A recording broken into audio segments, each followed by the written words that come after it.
2030. Saudi Arabia at the point of investment funds. It's a big lot of excitement this around transformational specifically. change. Every aspect of the kingdom, economic, social, cultural, religious. The 2030. This is the 2030. Yalla.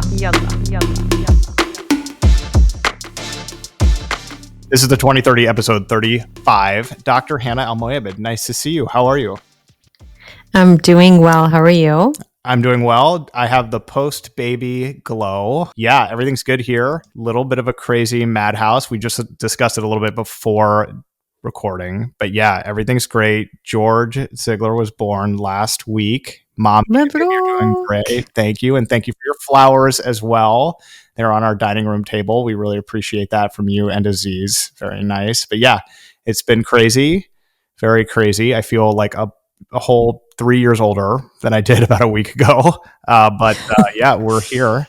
And we have a great episode, by the way, this week. Wait, hang on. You can't just like pivot to the episode right away. We're going to need to talk about baby George. Okay, baby George. How is it going? How are the kids taking it? He is incredibly precious. Have gotten a lot of skin-to-skin time with him. My wife, Sophie, has spent almost all of her time with him, of course. The kids love him. When they first met, which we brought him to the hospital so they could, and we've been talking about it for forever. So they're not like, what is this other creature living in our house? And they absolutely love him. They want to kind of be with him more, I guess, but it's like, it's so early. And I forgot about babies. Babies are so delicate. And like when you pick them up, they're like so light. Like when I pick up my kids now, I'm like, oh, like this is going to throw my back out. And like baby George was born at 8 pounds, 1 ounce. So he's a mashallah, little bit of a bigger baby. Yeah. Definitely going to get him in a tight end uniform for the Commanders at some point. But when I'm holding him, I'm like, wow, this is so, he's so light. And it's really great. And I forgot about a lot of this, especially at the beginning, how delicate they can be and how cute they are. So everything is wonderful. I'm so happy.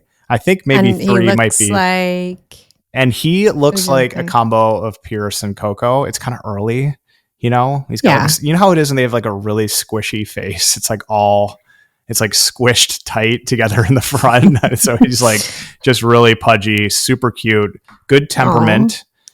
Amazing. Thankfully, yeah, which is great. You like to see that early on if you can get it. It's obviously up to luck, but yeah, everything is wonderful. It's super nice. It's great to be here in Maryland on my farm for this because, you know, everybody feels at home and it's awesome. Yeah, no, everything's great. Grandparents were MVPs during the whole process, taking care of the children. So amazing. Yeah. And you're saying something about 3 kids? I think 3 is a good number right now. I'm feeling like I wanted to be kind of ambitious, and now I'm kind of like maybe we throttle it back a little bit because it's a lot of work, as you remember.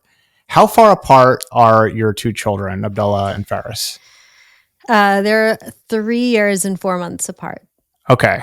So you went through almost exactly the same thing where it was like you had a toddler and then a baby comes along and it's like, oh yeah, the constant feeding. Like, yeah. Yes. I didn't have 2 though. You have 2 and then a baby comes along. So it's maybe a little bit easier. However, I feel like also your 2 probably keep each other entertained because they're so close in age.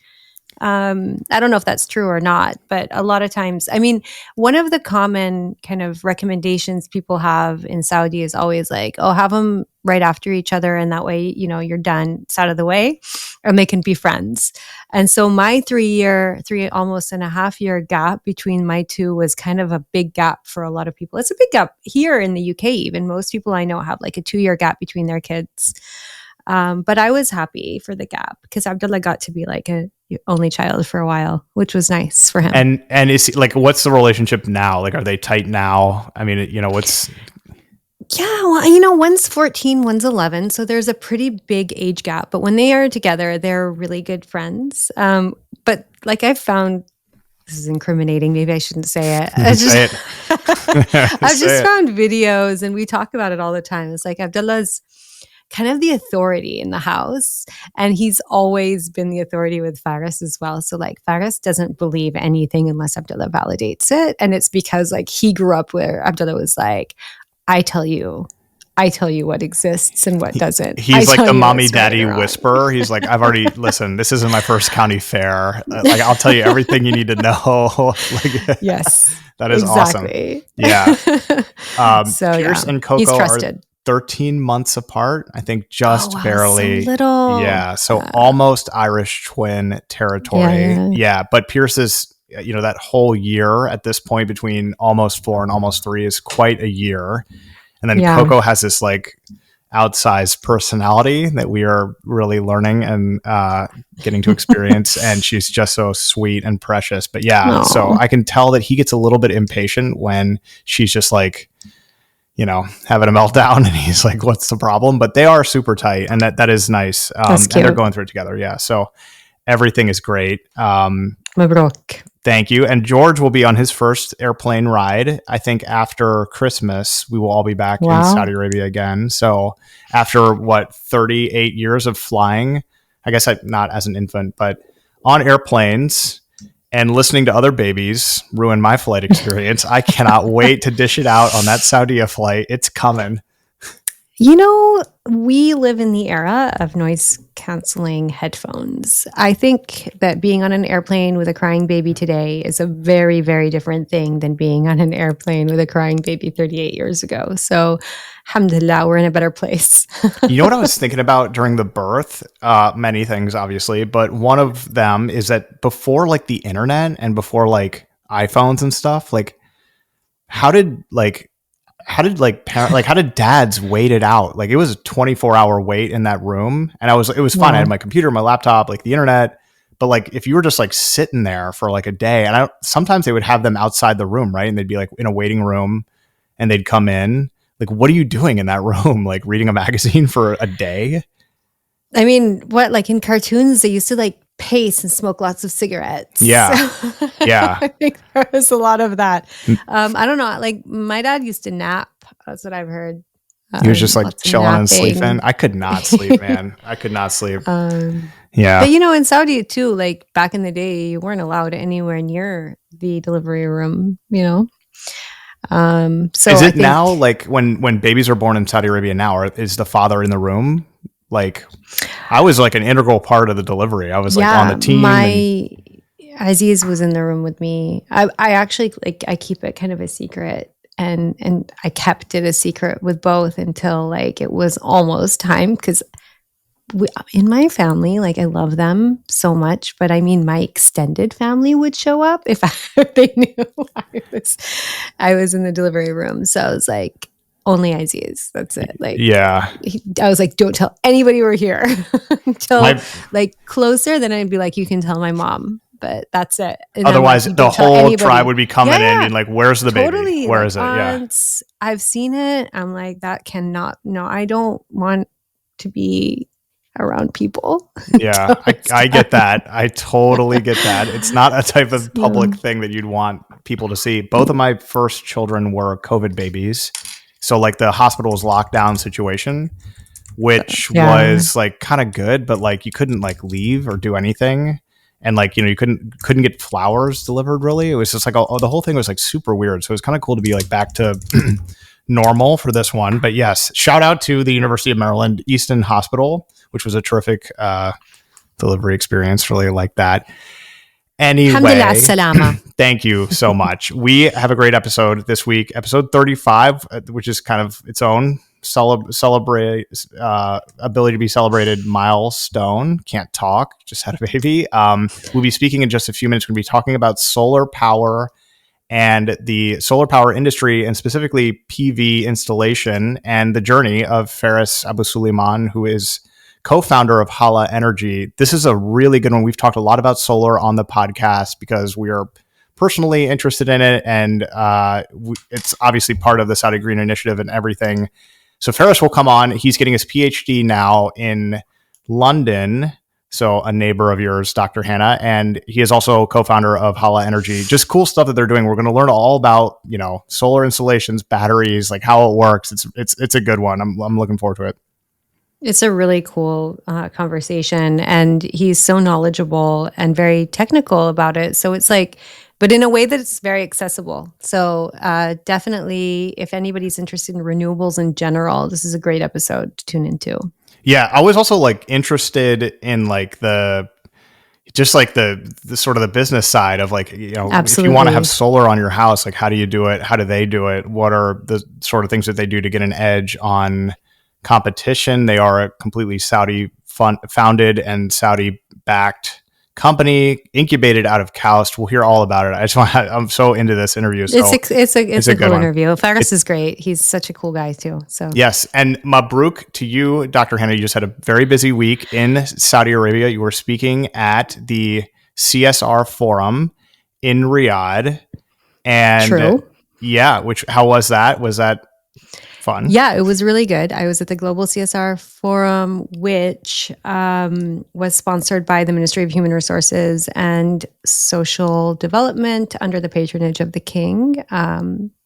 So it was pretty big, and it brought together kind of CSR leaders from around the world, and we tackled all sorts of different ideas about just kind of the different dimensions of CSR, how it's not necessarily ESG, but how they're quite interlinked at the moment.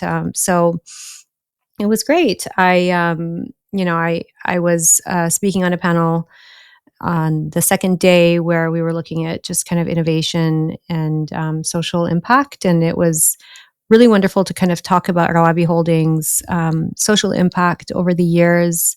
I have been a board member for a few years, and I'm also on their corporate social responsibility and sustainability committee on the board. But I also used to manage the corporate social responsibility for the company. So it's just wonderful to be able to really talk at it at a global forum, because it's been something that we've talked about quite a bit inside the kingdom, but really to just kind of link it to themes that are discussed globally was great. And I'm just a huge fan of the spirit of CSR at Rawabi, that it's an honor to be able to speak about it on stage.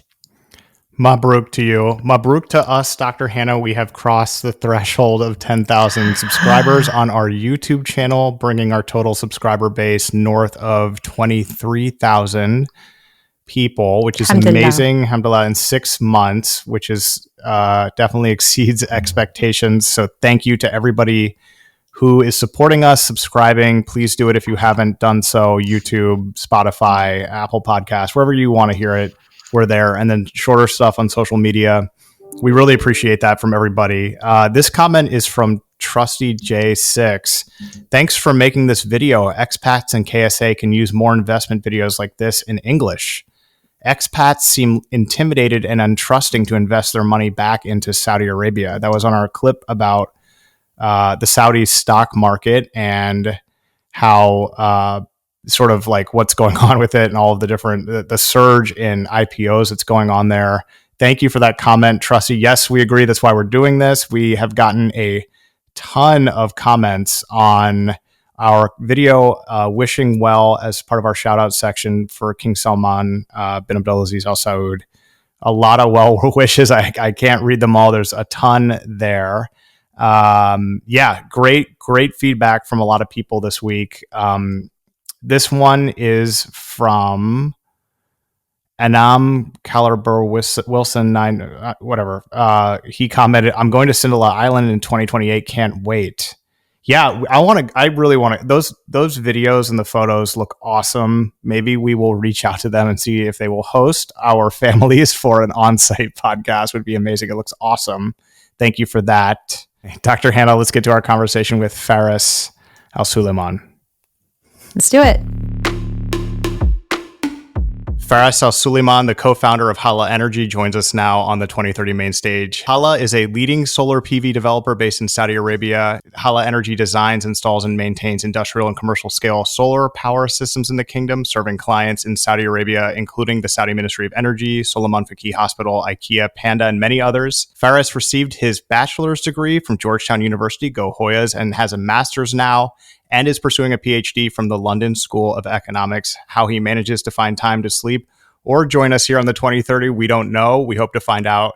Faris, thanks for joining us. Nice to see you. Pleased to be with you. It's really nice to have you on the show today. And I would love if you would start by just telling us a little bit about yourself and how you got involved in solar. Well, the story probably starts around 10 years ago, just before the vision was kind of coming into play around 2014, 2015. There was already some discussion that Saudi would do some electricity subsidy reform. So we'd begin lifting the prices of energy broadly for the domestic market. So that's like domestic fuels and electricity. And at that time, I was working for a research and consulting firm also here in the UK that did a project on this kind of energy subsidy reform project or plan. So I had some inkling that things were about to change and maybe solar would become viable as an energy source in Saudi because the price of solar was going down over the kind of middle of the last decade and these electricity prices were going up. So I had another friend also working in the space, an old friend of mine, high school friend here from the UK. And he left his job and kind of investigated where the pricing was in Saudi and what the LCOE, which is like the levelized cost of solar was in Saudi. If we started building projects, we discovered that those numbers were very close to each other. There was some room to build a business. So I moved back in 2016, left my job and tried to build the case for a business, raised a bit of money from friends and family. And then we got incubated as part of KAUST, which is that university up the coast from where I'm from Jeddah. We got incubated in their kind of innovation cluster. They gave us office space for a couple of years, housing for the first couple of employees, that sort of thing. And it was a good environment to get started. So that's how we got started. That's amazing. KAUST is also amazing. They do really great work. Can you tell us a little bit about, I mean, you were obviously ahead of the game. This was about 10 years ago. Can you tell us about how the renewable energy sector in Saudi Arabia is now, how it's evolving now? Yeah, we were a little bit ahead of the game, a bit too early. In retrospect, maybe had we started a few years later, we would have done just fine as well. But yeah, it's a really exciting time for kind of energy transition watchers, let's say. Saudi and the UAE as well are kind of beginning to take stuff really seriously and making substantial progress. And this is kind of what I work on my academic side as well. So I have kind of the big picture and the small picture in mind when I say that. What's happening on a kind of large scale is that Saudi is committed to generating 50% of its electricity from renewables by 2030.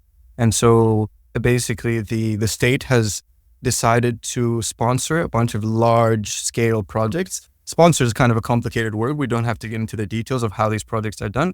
But essentially, the state is deciding that a bunch of large projects should be done as part of something they call REPTO tenders. The Ministry of Energy does this. And these are large scale, mostly PV projects in the middle of the desert. Some wind. There's been one large wind project done in Domat Jeddah, but mostly PV projects. And there are large, kind of mostly state-owned companies like Aqua Power in Saudi, Masdar from the UAE, EDF from France, and a few others that are competing to build these projects, and the PIF is doing a big chunk of them on its own, as a direct award kind of thing. Actually, 70% of the projects. So those are the utility scale projects, and those represent the largest portion of kind of our target and how we plan to get to this 50% number. But then underneath the surface, there's the kind of C&I scale or the commercial industrial scale. There are companies like Haala and others that are trying to build rooftop scale solar for data centers and large commercial buildings and that sort of stuff. And they're kind of working from the ground up, trying to also contribute towards this kind of larger goal. That is super interesting. I mean, when we talk on this show a little bit about some of the different vision programs, we talk about the Saudi Green Initiative, for instance, and we wonder if that's helping, is that what you're talking about when you talk about some of the support that you're getting, or that, the different programs that are being developed, just kind of this move toward renewables?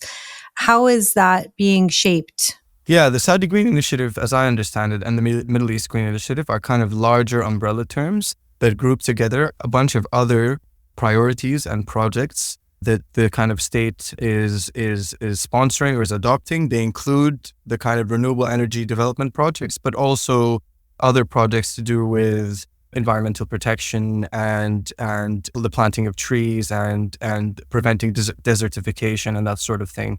And it's a public diplomacy effort as well. So it's an effort to kind of just inform people. Last year, I was at COP and there was a big Saudi Green Initiative effort to kind of let people know that the state is taking this energy transition seriously and is making kind of progress, and also trying to bring in partners as part of the Middle East Green Initiative. But those things are pretty big picture things. At the level of Haala, we compete directly with the grid. So we're much more it's a much more mercantilist, let's say a calculation. We provide energy at a certain number for 15 or 20 years, whatever kind of contract you want to sign. And the SEC, which is Saudi Electricity Company, provides electricity at a certain number. Ours is obviously clean. And you compare those two and you pick the one that suits you best. And so that doesn't have much to do with these kind of larger plans, let's say.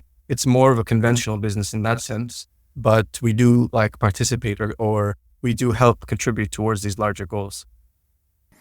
Yeah, so let's get into that. It was nice to get kind of the big picture at first, but you've delivered projects to some big clients. I said them in the intro, Ministry of Energy, Sulaiman Faqih Hospital, et cetera. Can you tell us about some of your other clients, some of these things in the pipeline or that you're going to work on now?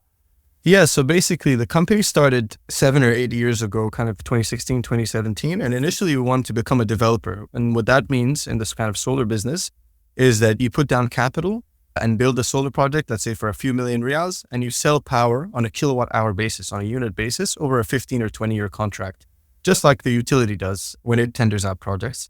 But when we first came into Saudi, we realized pretty quickly there were no contractors or EPCs to kind of build these projects. So we kind of built out those capabilities ourselves. We became an EPC. And that took the first couple of years. We basically figured this stuff out on our own. We hired kind of really good engineers from more developed PV markets in Jordan and Egypt and in Europe. And we brought them to Saudi. And eventually now we have a pretty good Saudization rate. We have our team is substantially Saudized, let's say. And so then we began to become a developer and build these kind of projects where we sell power. And we had to raise quite a bit of money in order to do that. And now kind of also access a bit of debt. That's the way you kind of make the financial engineering of these projects work in the background. And we can talk about that later if there's interest. But our kind of target for the most part, to simplify it, are the people who pay the highest electricity tariffs in Saudi. And the people who pay the highest electricity tariff in Saudi are the commercial segment. So there are people like malls, warehouses, cold storage, data centers. So the people that have really high energy consumption compared to the size of the roof, let's say, and they pay the highest tariff, which is around 30 halala, so like a third of a riyal, or $7 cents. And is that right? Yeah, $7 cents. And basically PV can be sold in Saudi at the moment at about $3 or $4 cents at the commercial scale. So like we can cut their electricity expenditure in half for the amount of power that they buy from us. So this is a really like attractive prospect because not only are you kind of going green, but you're also cutting your electricity bills by half for that power that you purchase from us.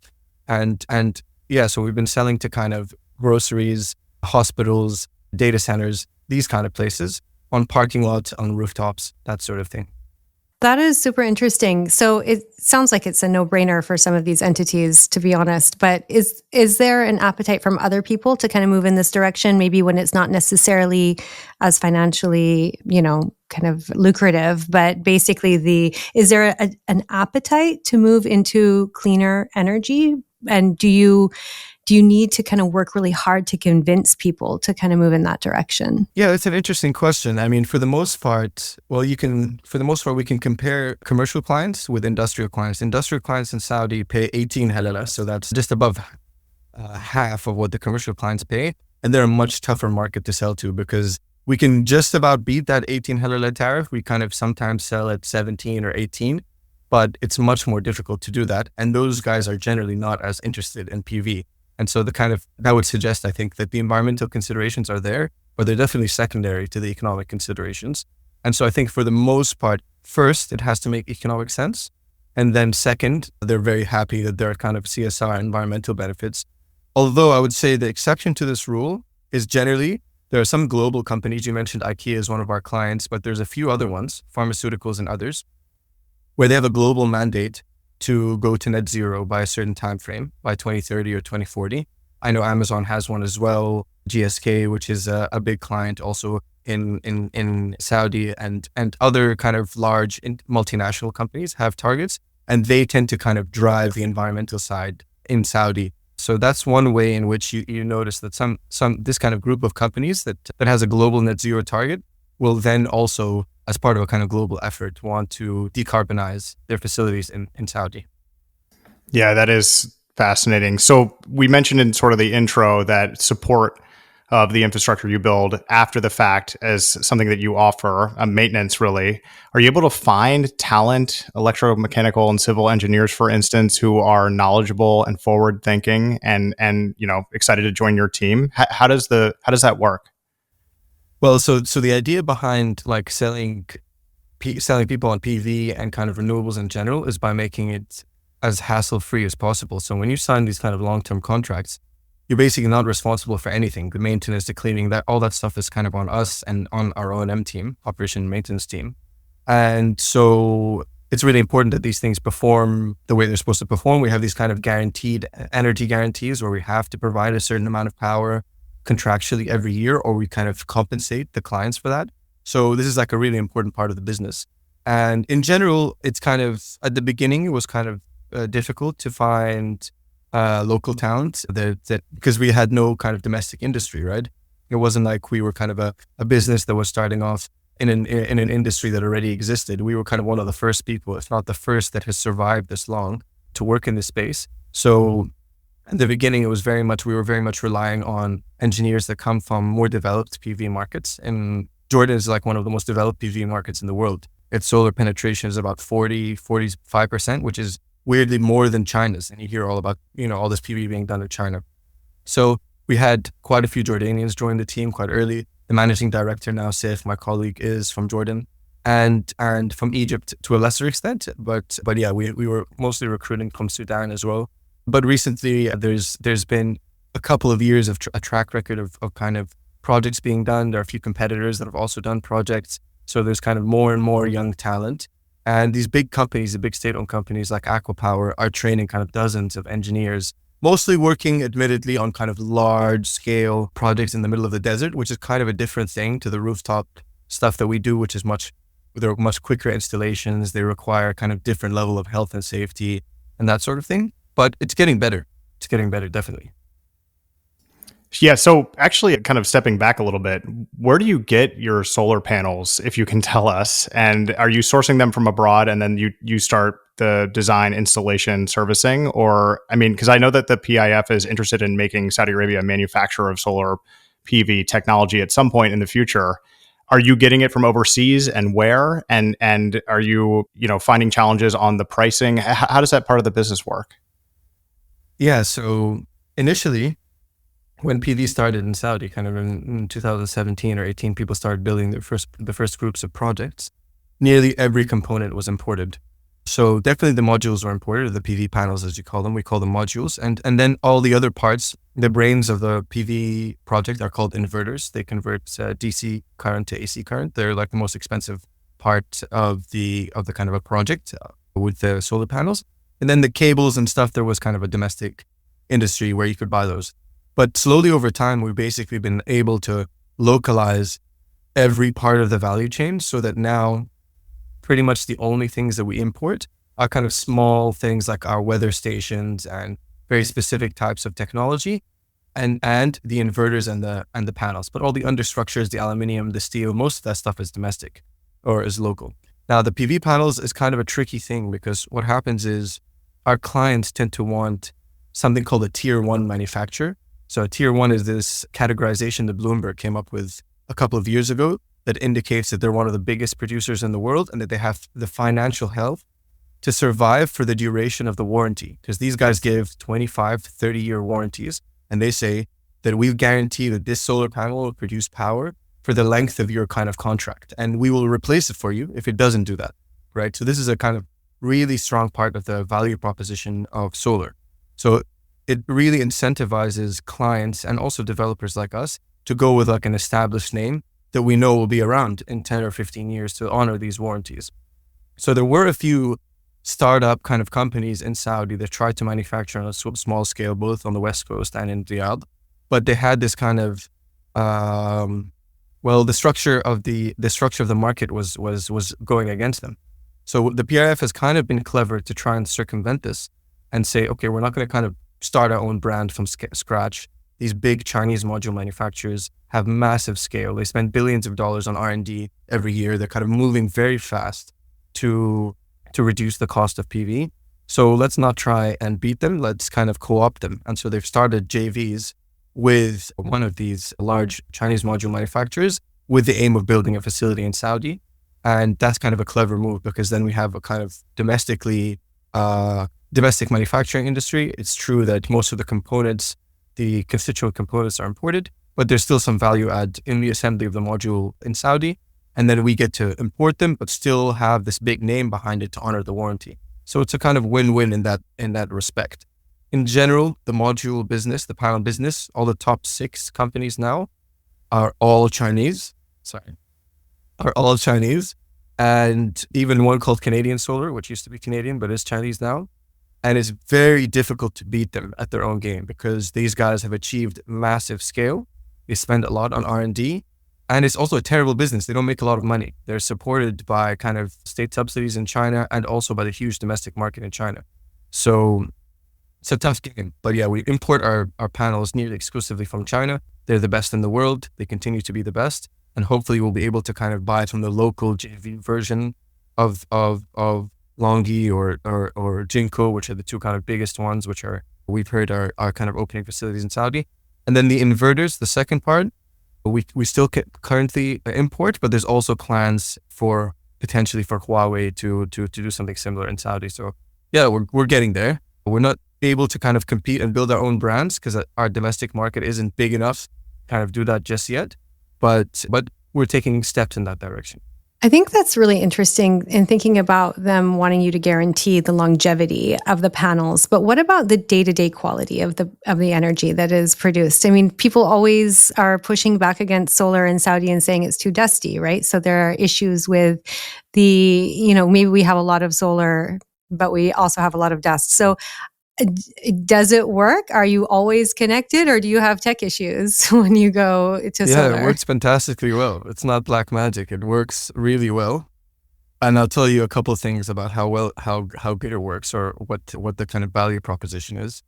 So PV has been around for not that long in Saudi, but in for example, in Spain, it's been around for a couple of decades. And in China. So they have projects that have been around 10, 15 years and still produce electricity at a rate which is kind of predictable. It declines. There's something called degradation. So it declines by about 1% a year, but in a predictable way, and you can kind of plan around that. That's the first thing. The second thing is that PV is usually a supplementary power. So you usually always maintain your grid connection, and then you install your PV. You have some idea about how much power it's going to produce over the course of the year, and that's how you figure out the economics of it. But if it doesn't work one day, if you have rain, you have clouds, then you have the backup from the grid. So it's not what we call critical power, right? It's not servicing in a kind of critical way. In the future, when we add batteries to the mix, then you have something called autonomy. You're going to want to build enough PV so that even if there is a couple of rainy days, a couple of cloudy days, you have enough battery storage to kind of service your critical needs. And so PV is reliable and is a supplementary kind of power source at the moment. But more and more, we're kind of trying to build projects that have battery storage as kind of part of the equation. And the last thing I'd say is it's true that dust is it is a problem. It's a problem in Saudi.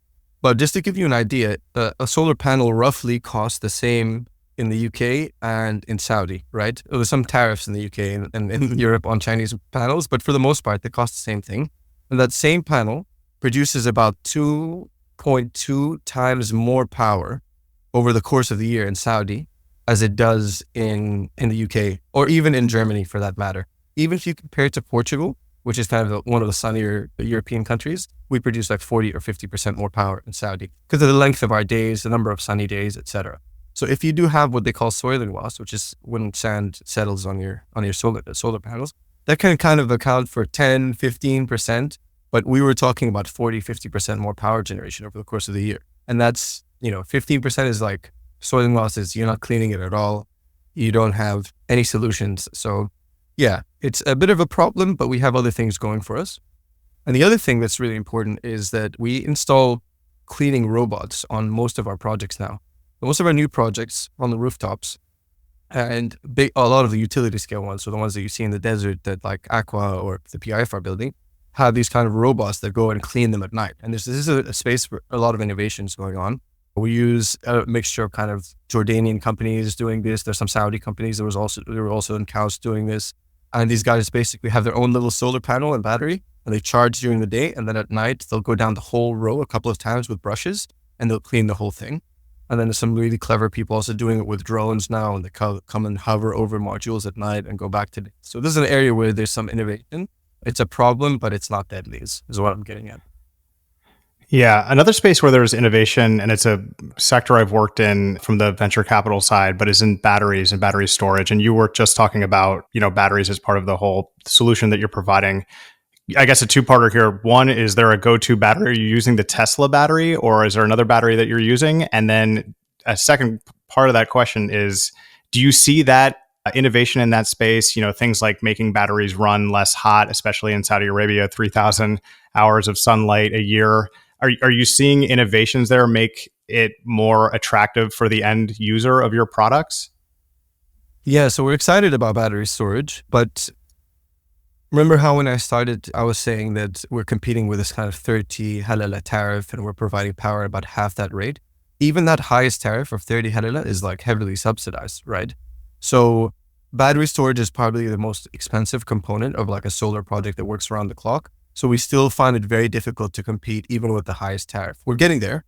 The price of storage is declining at an extremely fast rate now, mostly because of kind of EV related investments. So it's like going down at an astonishing rate. Actually, every month or 2 months, we check with our suppliers and things are changing. But it's not quite there yet where we can offer a round the clock solution that's super competitive with these subsidized tariffs. Having said that, it's coming. So we can just about touch that highest tariff now.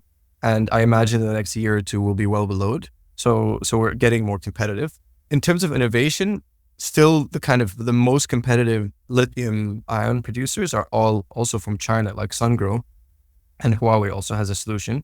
And they completely, undercut the kind of Western producers, and the numbers are not close. The reason why in the States kind of people can use Tesla or First Solar, these kind of American producers, is because they put really heavy tariffs on these Chinese ones. And we don't have those in Saudi because we don't have any domestic producers. So our incentive is very much to kind of compete with the tariffs. And in order to do that, we have to use these kind of Chinese suppliers that were kind of had this reputation of not being, let's say, the kind of quality option or not providing. But honestly, over the last 10 or 15 years, and particularly in the PV space, they are also technically the best, right? They provide these kind of containerized solutions built for desert environments, really good customer service, and they have teams on the ground in Saudi, unlike anyone else. So yeah, there is innovation in this space, but mostly it's cost-related innovation, manufacturing at scale, and trying to get this price curve down as quickly as possible, so that,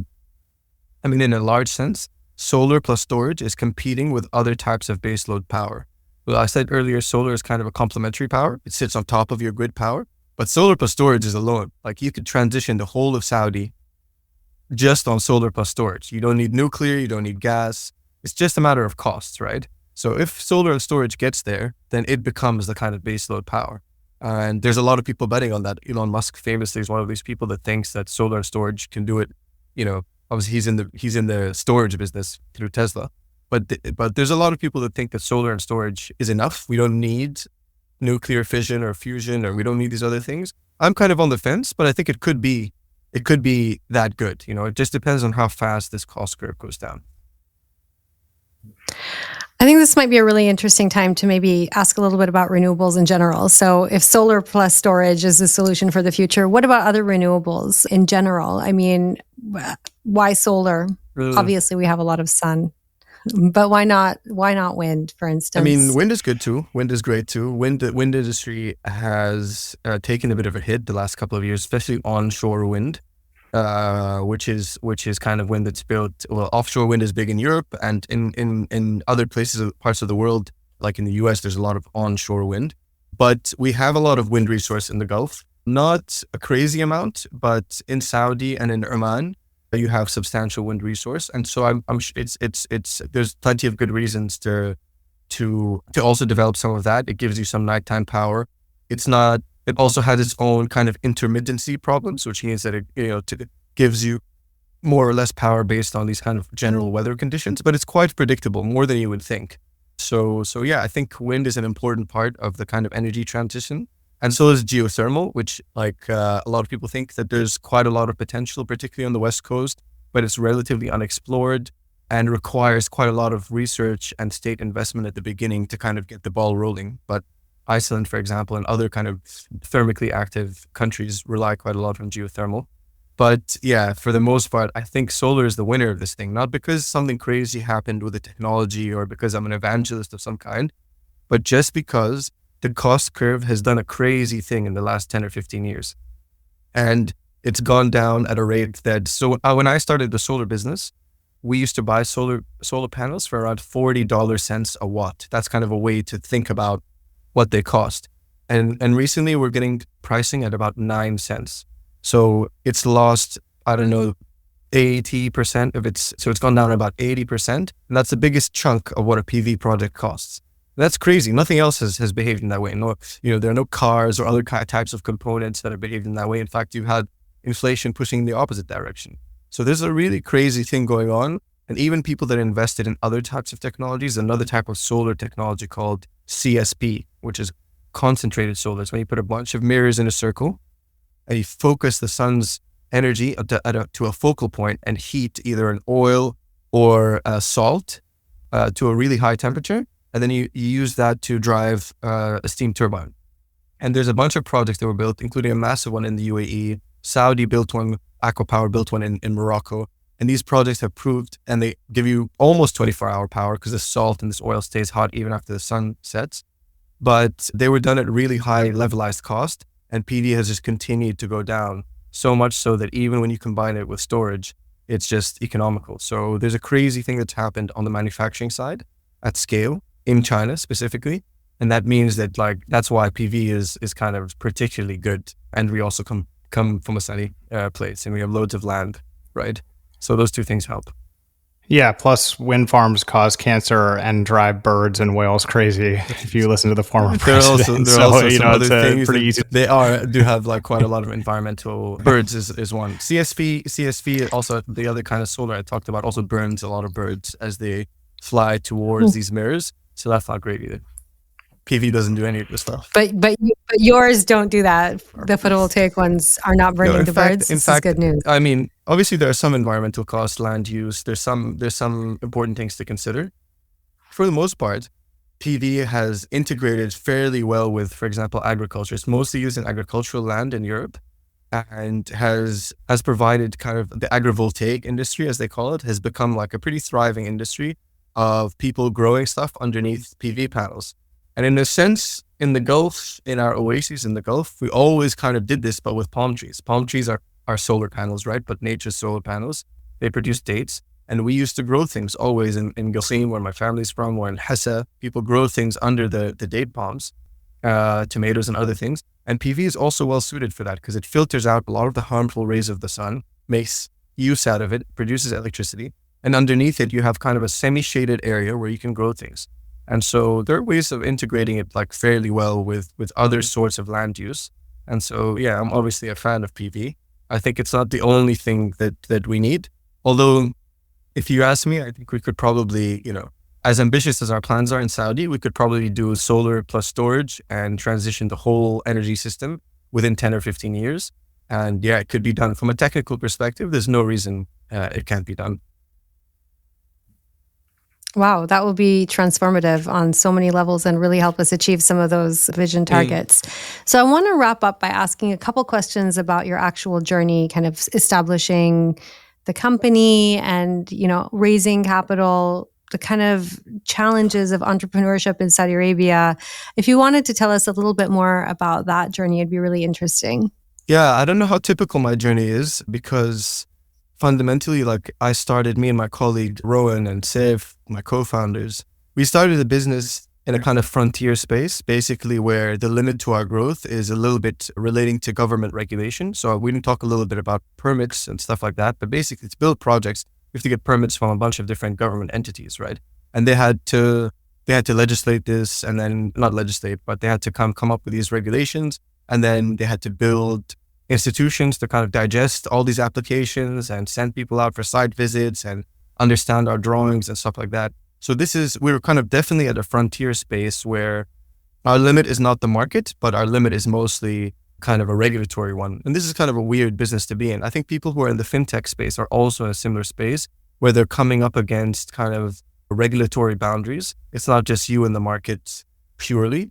And I think that kind of business, or a business that at least has some part of its offering is in a kind of pure market, is an easier business to start. So we had a bit of a rough ride because we were kind of often waiting. There was a bit of uncertainty about what the regulations would be, how they would impact us, how we get qualified on those regulations, because we have to get qualified to provide these services. And also because there were not people, to the question you asked earlier, there weren't loads of engineers around that we could just hire. We had to recruit people from outside the country, attract them, and we're employee owned. So we give away equity. So a lot of these partners are foreign, so you got to get an investment license.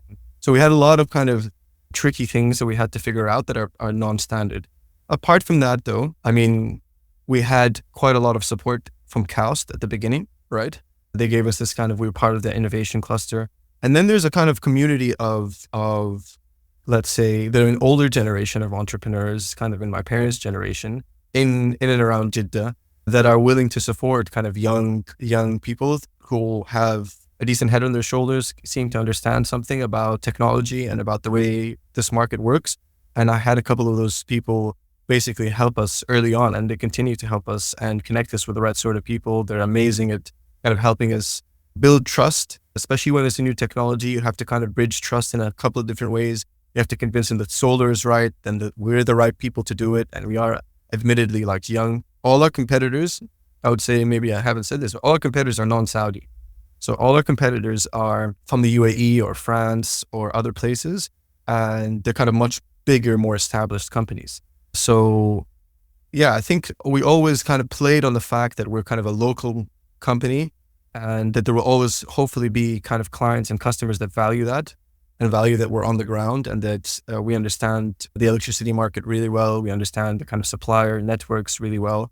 And yeah, those are the people that have supported us along the way. They're people who have been our clients and our investors. And yeah, so in that sense, we kind of drew on that to grow. Okay, just to end our conversation today, what's next for Haala Energy? I think I mentioned a little bit that we've become a developer the last couple of years. So we're trying to build a portfolio of projects for these kind of top tier clients of kind of 15 and 20-year contracts where we sell them power. We're trying to build a bunch of these projects in a portfolio. And that's really how we kind of build value in the company, by having great clients, repeat clients, a lot of them.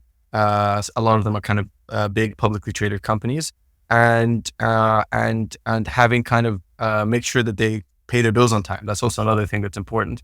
So we have kind of track record of good clients, satisfied clients that pay their bills on time, and that's really the next stage that we want to get to.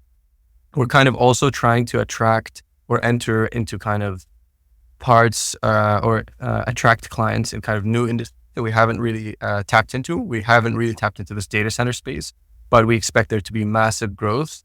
And green data centers is kind of a big area of growth. There are a few companies that are starting up in the Gulf, essentially looking to service, firstly, domestic data for these hyperscalers, so the Amazons and the Googles and all the rest of it. But then I think there's some aspiration to also service global data, which passes through, particularly the Red Sea. The Red Sea and Suez have global, massive traffic of data going from Asia to Europe. And a lot of these hyperscalers like Google and Amazon and stuff really want green data centers. They want data centers that have, large power capabilities, but also have some portion of it that's green. And so that's a really interesting space that me and other people are looking into. And as Haala, we would love to kind of service those kind of, because they used to pay, to be fair, they used to pay the highest tariff. They used to pay 30, but the SEC recently came out with a blockbuster 12 AlAla tariff. That's right at the bottom. It's called the cloud computing tariff. It's the cheapest tariff that you can have. So that kind of undercut us a little bit, but even there, we'll get there. We'll beat the 12 AlAla tariff. We just need a couple more years and the Chinese on our side. So we'll get there, I think 2027 maybe. Faris Al-Sulayman, the co-founder of Haala Energy, a leading solar PV developer based in Saudi Arabia. Check out Haala's website to see some of their more completed projects. I was checking it out before our conversation. It's really cool. A lot of the installations are on the buildings of the actual projects or developments. So like it seems like it's just sort of part of it. Usually roofs are just empty. So it's nice to see that. The website is HAALA energy.com. It has 3 A's like Hannah's name. Faris, thanks so much for joining us. Thanks for having me, guys. This was fun. Let's get to some news. So we have pretty significant news in the media space in Saudi. I think that, that's us. Anybody. Yeah, exactly. Significant news. We've hit 10,000 plus followers on YouTube. Yeah, we're going to do a news story on that. 23,000. No, yes, just kidding. Not what we're talking about. Maybe a slightly larger player. Yeah. Just by a little bit. Yeah, not much. But just by a bit. So obviously we're talking about the NBC news. PIF has acquired a 54% stake in the Saudi media giant NBC Group, or it will. I'm not sure if it did yet. Did it yet? There was an announcement. Yeah, there was an announcement and there's some hurdles to jump through, but it's okay. Kind of a done deal, I think you could say. Right. Okay, so it cost $1.99 billion, which is, again, slightly bigger than us. That's a lot, yeah. We'll take it, but... It's acquiring the company that's currently owned by the Saudi government. And the Ministry of Finance, represented by Istidama Holding Company, is the seller of its stake in NBC. Following the announcement, the share price of NBC Group jumped on the Tadawul by 10%. Nice. And it's very exciting. NBC is going to join other PIF media and tech holdings portfolio, including the Saudi Company for Artificial Intelligence and what's the other one? Saudi Information Technology Company, Saudi Telecom. I think everybody knows NBC. It's one of those brands we grew up with in Saudi. So this is exciting, kind of seeing where it goes in its next phase. But yeah. NBC, NBC FM, all the TV channels, the music, all of it is, and now Shahid, of course, all of it is, it's just a huge influence in the day-to-day lives of Saudis.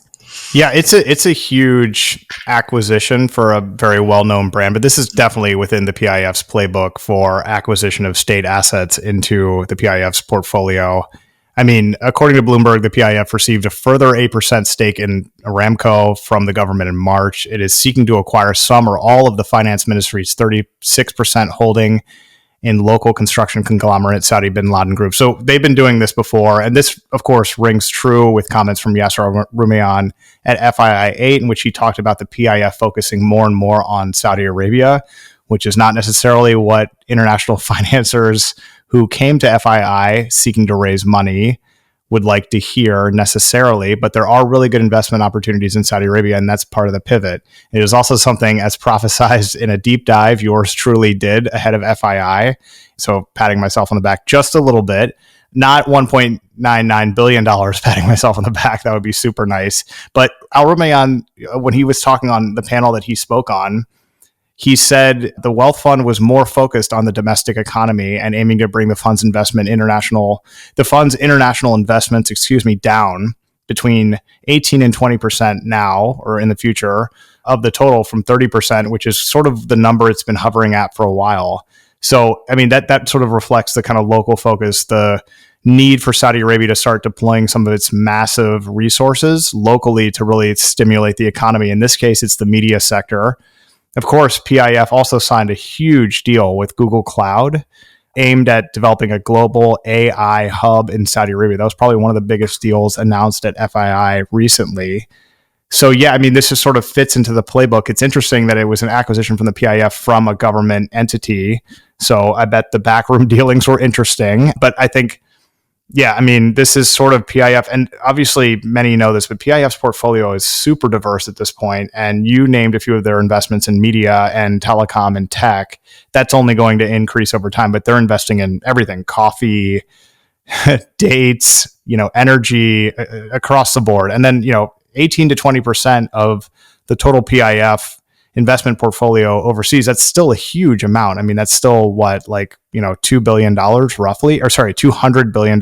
So it's not like they're like divesting for overseas. They're just making a little bit of a strategic pivot. So yeah, pretty interesting. Dr. Hanaa, pretty exciting discovery near AlAla, which we've talked about a lot on the show. This place is super rich in human history. It just got richer. A 4,400-year-old settlement site has been discovered near AlAla, Saudi Arabia. The settlement was made up of a central district, a residential district, and protective ramparts measuring about 9 miles long. So pretty significant discovery in AlAla, just outside of AlAla.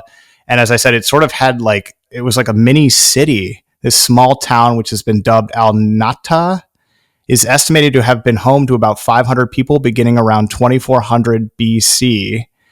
In the residential area of the settlement, get this, the excavation uncovered pottery and grinding stones among at least 50 dwellings made of earthen materials. So whole new little area discovered outside AlAla just adds to its cred as this unbelievable window into human history. 2 buildings that may have been used as administrative areas were uncovered in the center of the town, and a necropolis with a tall circular tomb was identified to the west. Pretty rad.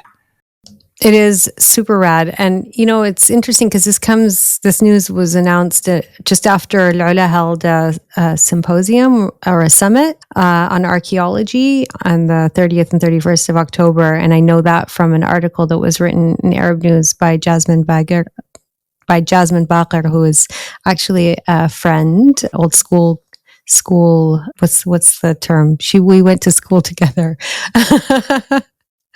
Anyway, so I was reading about that, thinking how cool it was. And then there was this other news specifically looking at this discovery. I just think there's so much to unearth in that part of Saudi that was really just kind of preserved for so long and untouched. It's very, very exciting. I think it's wonderful to think about just undiscovered history, because you feel like it's kind of been exhausted and everything's been excavated everywhere in the world, but it's pretty cool.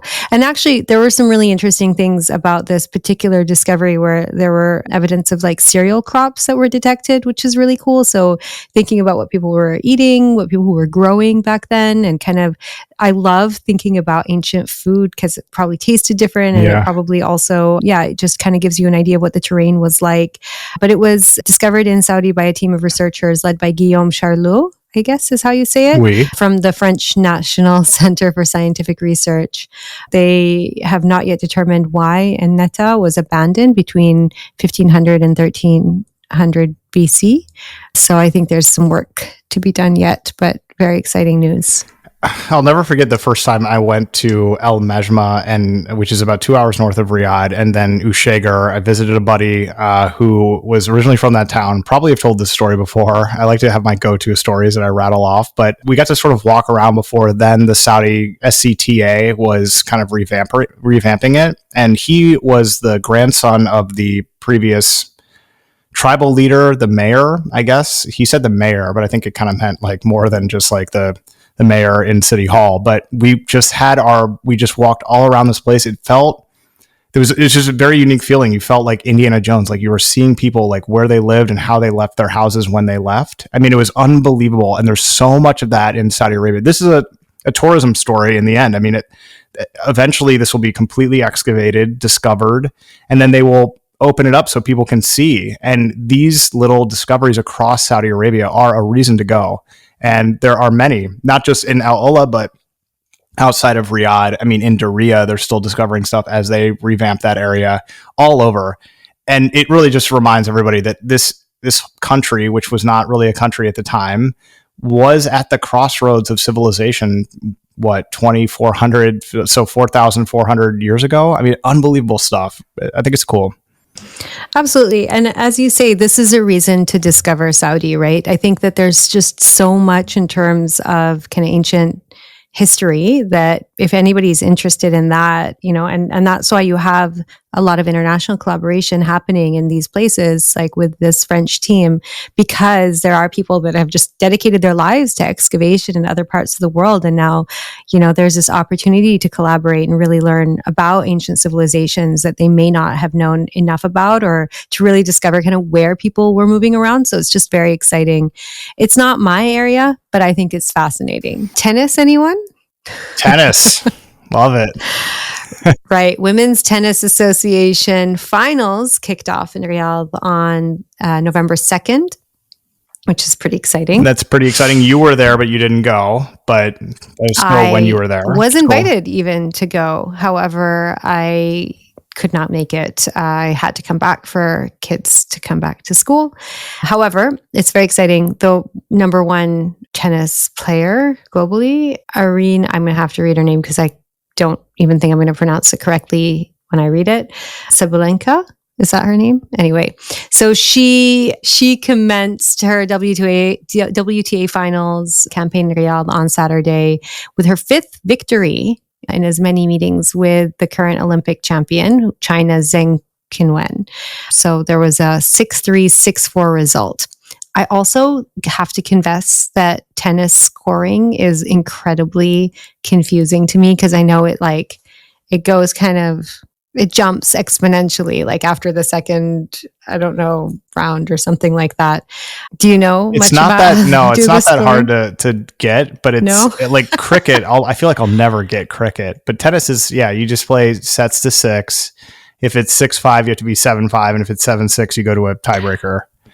It's not that bad. Maybe it is cricket I'm confusing it with, but I feel like it's tennis. Like, I feel like, I don't know, whatever. You know what? You do have that really weird scoring where it's like 15 love, 30 love, 40 love, and then you go That's deuce, add in, add out. Yeah. I mean, it's a little, You're like, it's not hard. And now you're like rattling off all the reasons why it doesn't make sense unless somebody teaches it to you. Former UVA intramural champion here. Let's go, Wow. So there you go. Amazing. Yeah, I know. I still am resting my laurels on that. Yeah.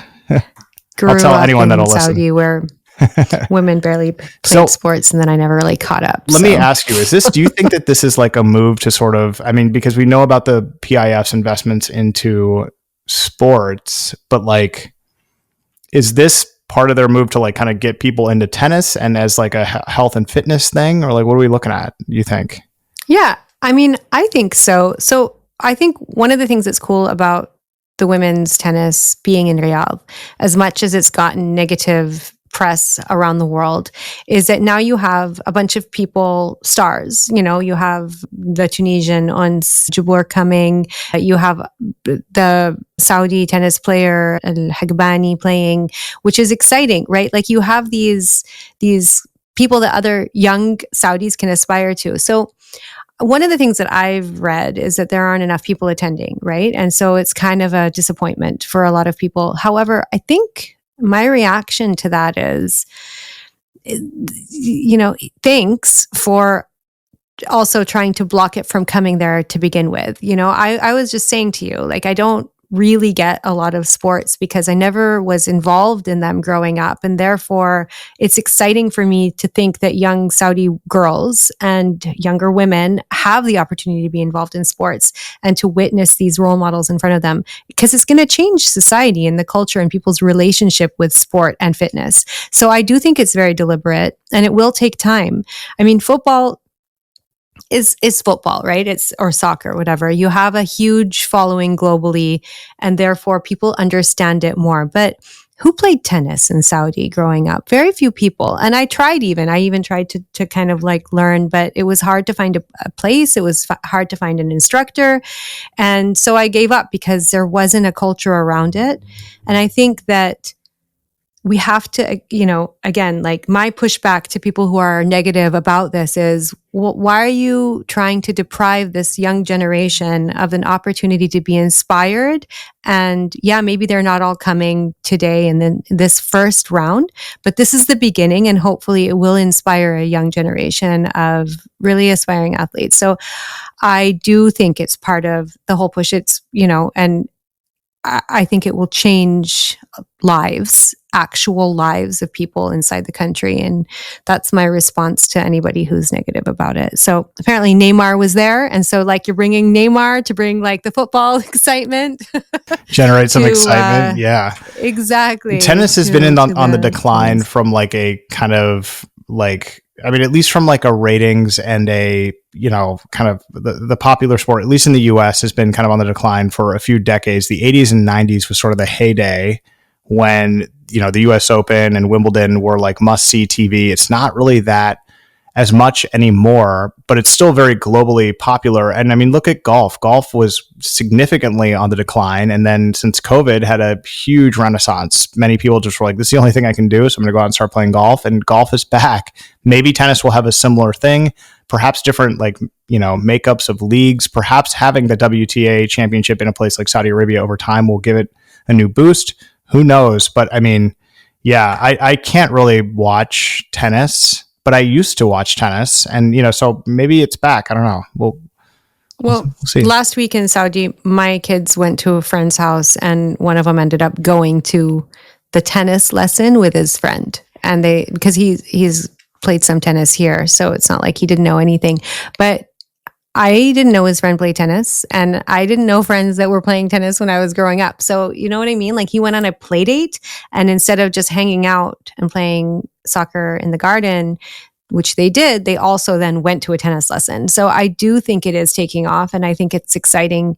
And I think that for young girls, especially who didn't have access to sporting facilities in the past, having the women's tennis finals in Saudi, which are going to take place on the 9th of November, is a really significant event. And it's just, to me, again, it's painting the new future for young women in Saudi Arabia. And I'm excited and happy and optimistic about it. And I think to people who aren't, like, my message is always like, just think about the individuals whose lives are being touched and try and like disengage yourself from all of the noise in the media for a second, because it's not about you. It's about like the exciting things that are happening for young people in the kingdom. Yeah. And I think actually a huge market could be made in Saudi Arabia for pickleball and some of the like kind of offshoots of pickleball, because it's a much smaller court. I haven't gotten that into it. I'm trying to get my parents into it. They still play tennis almost every day.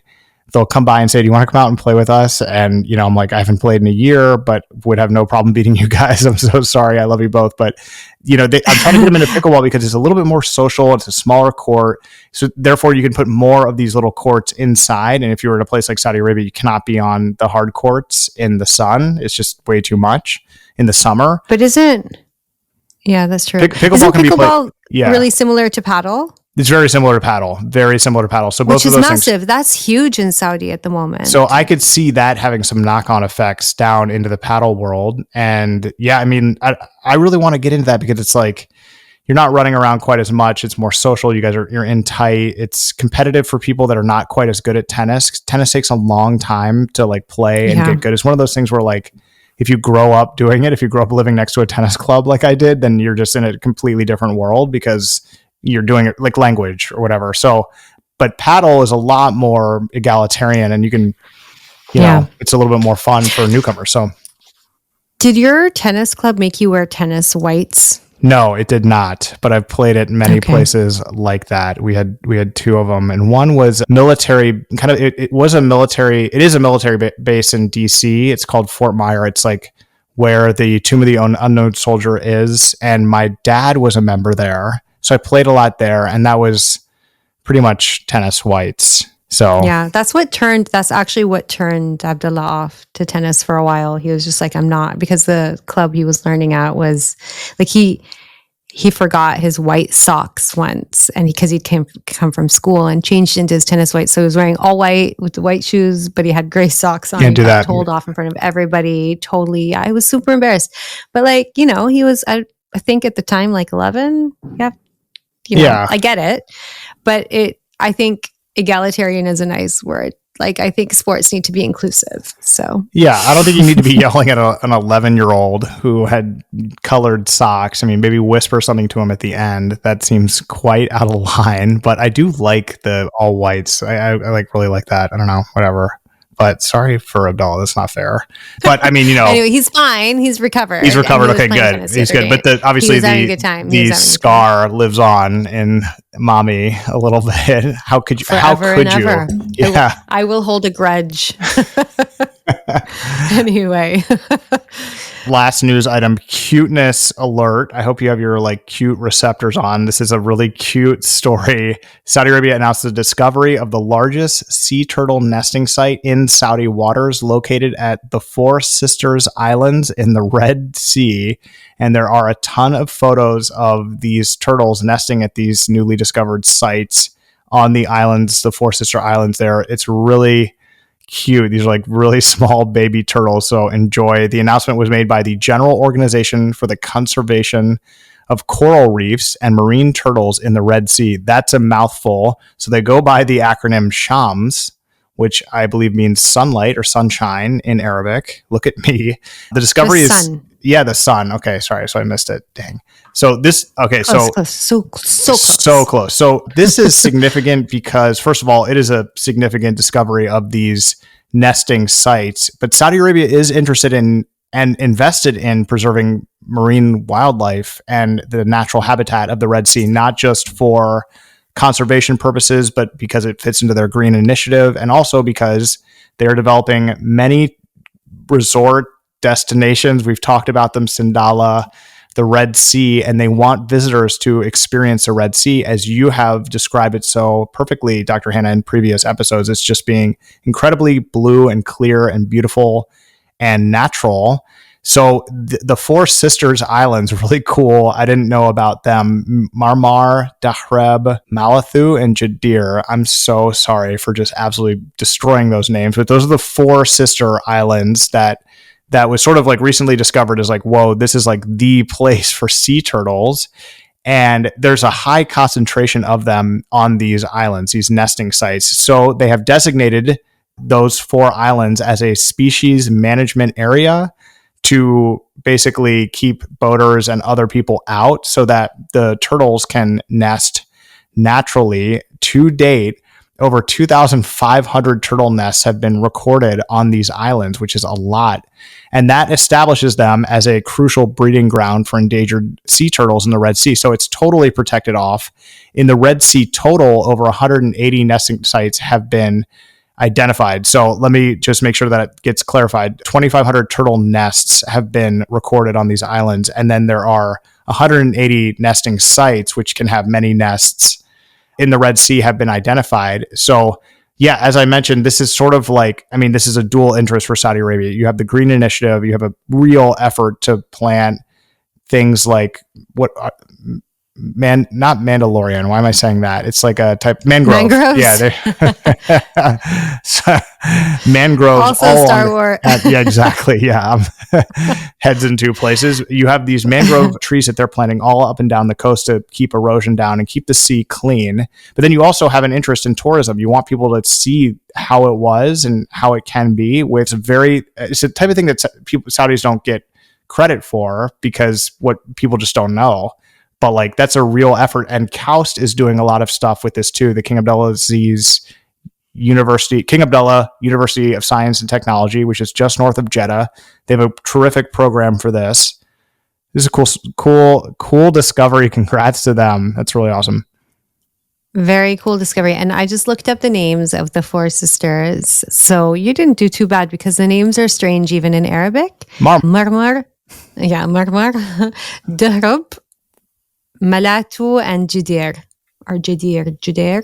I'm not sure. See, I'd give myself a B before. minus on those pronunciations. That's Definitely, not bad. no, definitely. And I don't pronounce my Arabic R's properly anyways. So, I can't really say Marmar properly either. So anyway, I have a slight twang when the R's sound too American. Actually, can I ask you about that? So I've heard you speak. Okay. So obviously your mother tongue, Arabic, and I've heard you speak it and I'm like, whoa, that's amazing. But are others hey, there's something a little off about Hannah's Arabic. Do they say that, or is it just one, just a few things? It's the R's, but a lot of people have the problem. It has nothing to do with my, kind of It doesn't have to do with my English. It's just I have that speech impediment sort of in Arabic. So I don't roll my R's the way you're supposed to. I was told by a speech therapist that it's possible to learn how to do that, but I didn't really feel like I wanted to put in the effort because everybody my whole life told me that it was cute and I should just keep it. Okay. Well, that's good. Yeah. Interesting. Yeah. That's good. I like how we're just like discovering that episode 35, news item 4. That's what we're getting to. It's really funny.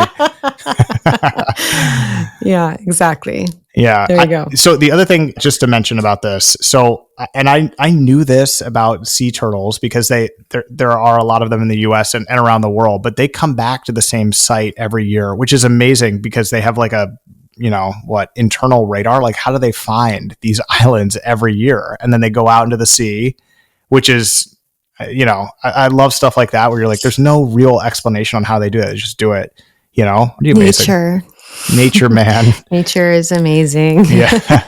I want to see these islands. We got to go to the Red Sea. Let's do an episode from the Four Seasons of Red Sea at Red Sea Global. And then, we'll bring the families. I feel like it'd be awesome. I definitely, sure. And we'll hit that dark sky park. I feel like that'd be good. Right. The one in AlAla for sure. Yeah.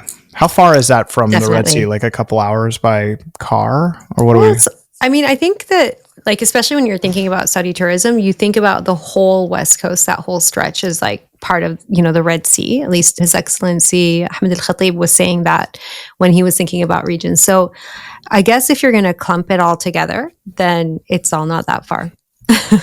But you could like drive it. Like, can you drive? Yeah, you can drive Saudi. Like you can drive all over Saudi. So why could you not drive up and down the coast? It's definitely drivable for sure. 100%. Okay, cool. I don't think the island is like, I don't think you could take your car to the islands. No, they probably don't have the car ferry. I don't think the car ferry is ever coming to those Four Sister Islands. I think they're going to try to keep them completely pristine. Around me, near my farm here, there are like hundreds of islands like that where people haven't really gone on. I think just because there's like, there's nothing here. But it's so cool because you like look at those islands and you're like, that's how it was like forever. Like nobody's like knocked down all the pine trees and built some offensive 12,000 square foot mansion. And it's just like kind of neat when you see things like that. I'm glad that Saudi Arabia is going the protective route for some of these, gems. We were able to learn from regional mishaps, let's say. So when we started developing the coastline, it was like, actually, let's make sure that this stays as pristine as possible. Doing the same thing in Neom as well. We have one shout out, and it's my shout out this week. You don't get one, Dr. Hanaa, because my shout out is to Dr. Hanaa Al-Moaibid, PhD, co-host of the 2030 podcast with yours truly, Lucien Ziegler, was recognized by Zaina Tabara. I think I'm saying her name correctly in a post. Meet the Saudi podcasters taking business and culture global as Saudi Arabia emerges as a regional and international media hub. A new wave of podcasters is sharing insights on business culture policy with English-speaking audiences. This media shift is opening doors to authentic Saudi perspectives. I can tell you're just glaring at me with hatred right now, connecting listeners to unique voices and expertise across borders.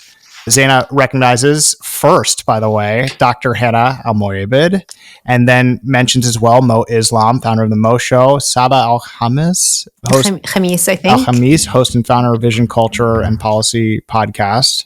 Okay. And then Yasmin Al-Khawader, who founded the Majlis pod. Yeah. So anyway, Dr. Hanaa, congratulations. Thank you. There's a mention of you in that post as well. I was hoping they could they could take like a picture of me and put me in the schmog and the thobe and just like have me in the background. But I got mentioned, but it's in the background. Like, hey everybody, Hawaja here. No, but I think it's great. And I love this graphic she did. And I think the recognition is well deserved, Dr. Hanaa, because that is exactly what you and we are doing here with the 2030. So it was really cool.